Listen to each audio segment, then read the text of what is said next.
Populi Vox Dei. Suara rakyat adalah suara Tuhan. Salam Om Swastiastu, Namo Buddhaya, salam kebajikan.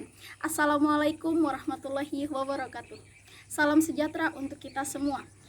Yang terhormat kepada Bapak Hari Setia Nugraha SHMH selaku dosen mata kuliah Hukum Konstitusi Fakultas Hukum Universitas Mula Warman yang adil lagi bijaksana.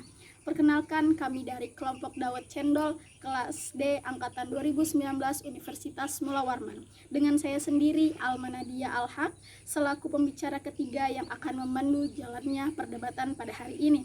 Untuk memulai perdebatan kali ini, kami akan memberikan kesempatan kepada pembicara pertama dari sudut pandang pro terlebih dahulu untuk menyampaikan argumentasinya. 4 menit dimulai dari sekarang. Hate for Modern van Rehmati Hate, artinya kebijakan pemerintah harus dianggap benar dan memiliki kekuatan hukum mengikat sampai dibuktikan sebaliknya. Assalamualaikum warahmatullahi wabarakatuh. Perkenalkan, saya Resi Apste Gilang Mawardi dari Fakultas Hukum Universitas Mula Warman. Pembicaraan pada penyampaian pendapat hari ini adalah apakah perubahan kelima Undang-Undang Dasar 1945 diperlukan? Sehubungan dengan hadirnya saya di sini sebagai pihak pro dan pihak pertama, maka saya dengan tegas menyetujuinya. Indonesia sebagai satu bangsa yang memiliki hukum dasar atau disebut Undang-Undang Dasar 1945 yang disusun oleh para pendiri negara telah 4 kali mengalami perubahan yang dilakukan oleh Majelis Permusyawaratan Rakyat. Tetapi banyak pengamat menilai hasil perubahan belum sepenuhnya menjamin penyelenggaraan ketatanegaraan yang lebih baik karena belum lengkap dan sistematis sebagai satu hukum dasar yang komprehensif. Lengkap berarti konstitusi itu mampu mengakomodir dan melindungi hak-hak fundamental rakyat, mengatur secara jelas dan tegas fungsi serta kewenangan para penyelenggara negara, eksekutif, legislatif, dan yudikatif, serta mengandung kepentingan kelompok tertentu. Sedangkan sistematis mengandung arti bahwa konstitusi harus memiliki paradigma yang jelas serta rumusan pasal-pasalnya disusun secara runtun yang tidak saling bertentangan satu dengan yang lain, sehingga tidak menimbulkan multitafsir yang dapat memicu persoalan di kemudian hari. Perubahan 4 kali memang telah memberikan berbagai perubahan yang amat mendasar dalam kehidupan ketatanegaraan Indonesia. Namun, hasil perubahan juga menyimpan berbagai kelemahan lantaran paradigma yang dibangun belum dapat dijadikan acuan dasar dalam mengefektifkan pemerintahan secara baik. Hasil amandemen belum mampu menjelaskan dan menjanjikan secara signifikan terhadap konstruksi nilai dan bangunan kenegaraan yang hendak dibangun. Pada tahun 2015 telah terdapat isu-isu strategis yang diangkat DPR RI sebagai pokok-pokok usul perubahan terhadap Undang-Undang Dasar NRI 1945, yakni 1. Memperkuat sistem presidensial. 2. Memperkuat lembaga perwakilan. 3. Memperkuat otonomi daerah. 4. Calon presiden perseorang. 5. Pemilihan pemilu nasional dan pemilu lokal. 6. Forum privilegiatum. 7. Optimalisasi peran Mahkamah Konstitusi. 8. Penambahan pasal hak asasi manusia. 9. Penambahan bab Komisi Negara. 10. Penajaman bab tentang pendidikan dan perekonomian. Dan pada tahun 2019, Bambang Susatyo mengatakan ada 6 wacana yang berkembang mengenai amandemen selama kami memimpin di MPR, dan wacana tersebut adalah 1. Kembali ke Undang-Undang Dasar 1945 yang asli kemudian diperbaiki dan disempurnakan melalui addendum. 2. Kelompok yang menginginkan kembali ke Undang-Undang Dasar 1945 yang asli sesuai Dekret Presiden 1959. Ketiga, melakukan penyempurnaan atas hasil amandemen keempat Undang-Undang Dasar 1945 pada 2002. Keempat, yang menginginkan perubahan total atas Undang-Undang Dasar 1945 hasil amandemen keempat pada 2002. Kelima, pihak yang mendorong amandemen terbatas dan mendorong untuk lahirnya kembali garis-garis besar haluan negara atau GBHN. Keenam, pihak yang berpandangan belum diperlukan amandemen karena Undang-Undang Dasar 1945 masih memadai dan masih bisa mengakomodasi kehidupan bangsa untuk kedepannya. Papar Bamsud. Dan dari wacana perubahan kelima Undang-Undang Dasar, pembicaraan terfokus pada poin kelima, yaitu mengenai mendorong kembali garis-garis besar haluan negara atau biasa disebut dengan GBHN. Seperti yang kita ketahui, GBHN merupakan salah satu dari kewenangan MPR dan kewenangan ini telah dihapuskan. Namun dikembalikan kembali agar dapat melanjutkan pembangunan nasional supaya lebih terarah dan berencana untuk masyarakat. Karena menurut beberapa fraksi, pertama, Indonesia memerlukan pedoman negara. Kita harus memastikan bahwa perjalanan berbangsa terutama amanat dari Pancasila berupa keadilan sosial bagi seluruh rakyat Indonesia terlaksana dengan tujuan negara kita berbangsa dan bernegara, yaitu yang ada di dalam pembukaan Undang-Undang Dasar 1945.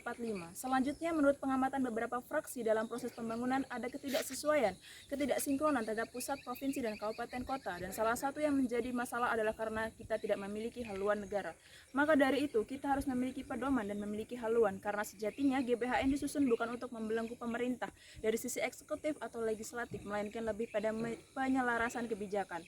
GBHN disusun untuk mensejahterakan rakyat, disusun untuk memberikan pembangunan yang merata, dan disusun untuk memberikan keadilan sosial bagi seluruh rakyat Indonesia. Sekian dari saya. Terima kasih. Terima kasih kepada pembicara pertama atas argumentasinya. Baik, selanjutnya kita akan memberikan kesempatan kepada pembicara kedua dari sudut pandang kontra untuk menyampaikan argumentasinya. 4 menit dimulai dari sekarang. Legis non legis politi adoptande. Politik harus tunduk pada hukum, bukan sebaliknya. Assalamualaikum warahmatullahi wabarakatuh. Perkenalkan, nama saya Nur Astialia Putri dari Fakultas Hukum Universitas Mula Warman. Terkait pembicaraan pada penyampaian hari ini, apakah perubahan kelima undang-undang dengan pola amandemen terbatas diperlukan? Dan sehubungan dengan hadirnya saya di sini sebagai pihak kontra secara tegas menyatakan perubahan ini belum diperlukan. Seperti yang diketahui, wacana amandemen kelima ini sebenarnya sudah beredar sejak tahun 2014 yang lalu. Kemudian wacana ini kembali menghangat dalam beberapa bulan terakhir, yang terutama sejak Partai PDIP menyatakan dukungan kepada Bapak Bambang Susatyo menjadi Ketua MPR periode 2019-2024. Jadi di sini terjadi kesepakatan, dan akan tetapi ada perubahan pola yang berbeda pada waktu reformasi. Pola baru yang direncanakan merupakan amandemen terbatas yang ingin menghidupkan kembali GBHN, dan seperti diketahui GBHN merupakan kewenangan dari MPR yang telah dihapus pada waktu amandemen ketiga Undang-Undang 1945 karena dianggap sangat potensial memberikan kekuasaan suprim kepada presiden. Dan melihat hal ini secara tidak langsung berarti MPR kembali berkedudukan sebagai lembaga tertinggi negara yang berwenang membuat GBHN sebagaimana menjadi salah satu kewenangannya yang asli pada Undang-Undang 1945 yang asli juga. Kemudian terlepas dari baiknya penghidupan GBHN yang disebutkan pada pihak pro, namun tidak terlepas juga dari konsekuensi yang ada. Berikut saya memaparkan beberapa alasan penghidupan GBHN ini harus ditolak. Yang pertama, merusak sistem presidensial di Indonesia. Sebelum naskah perubahan Undang-Undang 1945, GBHN diatur dalam pasal 3 yang menyebutkan bahwa MPR atau Majelis Permusyawaratan Rakyat menetapkan undang-undang dasar dan garis-garis besar daripada haluan negara. Penjelasan pada pasal ini menegaskan bahwa presiden wajib melaksanakan GBHN, dan apabila presiden melanggar maka MPR bisa memberhentikan presiden. Pengaturan ini pada dasarnya membuat Indonesia menganut sistem parlementer, dan pasal ini pun dihapus dalam amandemen ketiga Undang-Undang 1945 sehingga kewenangan MPR diatur secara limitatif atau terbatas. Dan jika GBHN kembali dihidupkan, pendulum sistem pemerintah akan bergerak kembali ke arah parlementer dan merusak sistem presidensial yang sudah dibangun selama ini. Kemudian yang kedua, melawan arus sejarah. Yang sudah kita ketahui bahwa pola pembangunan berjangka GBHN ini sudah dijalankan pada yakni masa pemerintahan Bapak Soekarno, Bapak Soeharto, Bapak B.J. Habibie hingga Bapak Abdurrahman Wahid. Bahkan Presiden Soekarno dan Presiden Abdurrahman Wahid sempat merasakan bagaimana GBHN dijadikan sebagai dasar oleh MPR untuk melakukan pemakzulan. Kemudian yang ketiga, memperburuk kinerja parlemen. Amandemen Undang-Undang 1945 ini akan menyita banyak waktu anggota MPR yang terdiri dari gabungan anggota DPR dan DPD periode 2019-2024. Padahal peran dan keberadaan DPR ini diperlukan untuk melaksanakan berbagai fungsinya sebagai legislasi, pengawasan, dan anggaran. Kerja yang tersita ini berpotensi memperburuk kinerja DPR, khususnya dalam fungsi legislasi yang pada DPR 2014-2019 hanya berhasil mengesahkan 91 rancangan undang-undang dari 189 RUU yang direncanakan untuk disahkan pada kurun waktu 2015 hingga 2019. Capaian itu merupakan nilai merah bagi manajemen kinerja DPR dalam 5 tahun terakhir dibandingkan DPR periode 2011 hingga 2014, dan akan lebih buruk apabila waktu anggota DPR semakin disita oleh proses amandemen ini. Kemudian yang keempat, melawan komitmen pembangunan. Sejak GBHN tidak lagi diberlakukan, perencanaan pembangunan Indonesia adalah berdasarkan RPJPN atau Rencana Pembangunan Jangka Panjang Nasional yang saat ini berlaku pada 2005 hingga 2025 berdasarkan kepada Undang-Undang Nomor 17 Tahun 2007 yang kemudian didukung oleh serangkaian RPJMN, yaitu Rencana Pembangunan Jangka Menengah Nasional. Apabila para elit politik memang serius dalam memperbaiki arah pembangunan nasional, maka tidak perlu menempuh jalur amandemen konstitusi dengan melahirkan kembali GBHN. Cukup dengan serius mengikuti proses penyusunan RPJMN 2020 hingga 2025 dengan memaksimalkan tenaga dan waktu yang ada dengan melakukan evaluasi terhadap RPJPN dan menjadikan hasil evaluasi itu untuk menyusun RPJPN tahap berikutnya, itu tahun 2025 hingga 2050. Kemudian selain alasan di atas, saya juga melihat bahwa amandemen terbatas ini terlalu parsial. Pada dasarnya gagasan amandemen ini dinilai sebagai skema amandemen yang buruk. Bukan buruk karena orientasinya hanya menghidupkan GBHN, tapi karena skema tersebut adalah skema parsial. Kemudian melihat dari status dan keadaan MPR yang sekarang sudah tidak memungkinkan untuk membuat dan melakukan produk GBHN, yang dimana MPR mengalami status dualisme, yaitu sebagai lembaga dan sebagai wadah. Yang lembaga bisa dilihat dari adanya struktur kelembagaannya, yang kemudian wadah dilihat dari komposisi keanggotanya sebagai yang terdiri dari DPR dan DPD.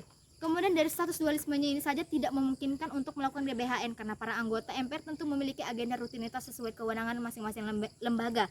Kemudian pertimbangan utama terkait efektivitas kinerja MPR. Bagaimana mungkin seorang anggota DPR dan DPD dapat secara efektif melaksanakan kewenangan dari dua lembaga sekaligus yang menanggunginya? Jangankan menjalankan kewenangan yang lain, menjalankan kewenangan sesuai lembaganya saja belum tentu efektif. Dan lebih dari itu perlu diingat bahwa konstitusi memang terbuka untuk diubah, tetapi konstitusi bukanlah mainan politik. Resultante yang dihasilkan sebaiknya harus atas nama kepentingan luhur bangsa dan negara, bukan kepentingan semu politik. Sekian dari penyampaian saya, sekian, terima kasih. Terima kasih kepada pembicara kedua atas argumentasinya. Telah sama-sama kita menyaksikan dua sudut pandang yang berbeda. Dari perdebatan kali ini, kita dapat menyimpulkan dari sudut pandang pro, menyatakan secara tegas hidupnya GBHN tidak mempengaruhi bidang atau lembaga lainnya, seperti legislasi dan eksekutif. Sebaliknya, justru dengan adanya GBHN ini dapat mensejahterakan seluruh rakyat di Indonesia. Sedangkan dari sudut pandang kontra, secara tegas menyatakan bahwa perubahan amandemen kelima dengan pola amandemen terbatas belum diperlukan. Terkait pernyataan ini didukung dalam beberapa alasan. Yang pertama, merusak presidensil di Indonesia. Yang kedua, melawan arus sejarah. Ketiga, memperburuk kinerja parlemen. Dan empat, melawan komitmen. Kami dari kelompok Dawet Cendol, kelas D, angkatan 2019, Fakultas Hukum. Saya sendiri, Almanadia Alhaq, dengan dua rekan saya, Nur Asti Aulia Putri dan Resi Afista Gilang Mawardi, mengucapkan terima kasih dan sampai jumpa. Assalamualaikum warahmatullahi wabarakatuh. Salam damai.